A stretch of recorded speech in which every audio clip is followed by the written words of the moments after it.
ఒక 14-year-old అబ్బాయి he was found to have committed a murder ni basically ఆయన ఏం చేశాడంటే వాళ్ళ ఇల్లు దగ్గర దగ్గర ఉంటుంది.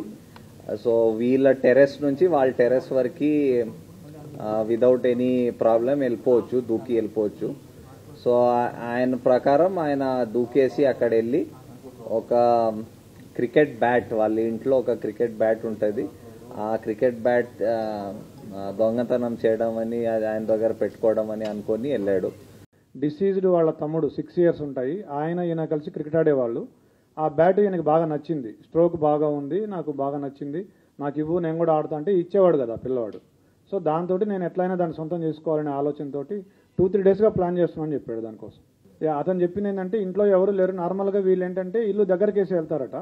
సో అట్లానే ఇంటి బోల్ట్ దగ్గరికి పెట్టి ఉంటారు, ఆ దగ్గరికి వేసి ఉంటారని చెప్పేసి వెళ్ళాడు. సడన్గా పాప ఉంది, పాప ఉన్నా కానీ పాప అప్పుడు టీవీ చూస్తుంది, ఇతను వెనక నుంచి వెళ్ళాడు. అంటే అటువైపు తిరిగి చూస్తుంటే ఆ పాప వెనక నుంచి ఒకటే డోర్ ఉంది, వెనక నుంచి అంటే అదే డోరు, ఆ అమ్మాయి అటు తిరిగి ఉంది. ఇట్లా వెళ్ళి ఆ కిచెన్లో ఉంది బ్యాట్ తీసుకొస్తుంటే అప్పుడు ఆ అలికిడికి పాప చూసి దొంగ అని అరిచింది. అరిస్తే అతను పరిగెత్తబోతే ఆ అమ్మాయి పరిగెత్తుకుంటూ వచ్చి చొక్కా పట్టుకుంది, పట్టుకుంటే ఆ కోపంలో తోసేస్తే మంచం మీద పడింది. మంచం మీద పడ్డాక కళ్ళు మూసుకొని విచక్షణ రహితంగా పొడి చేశానని చెప్పాడు.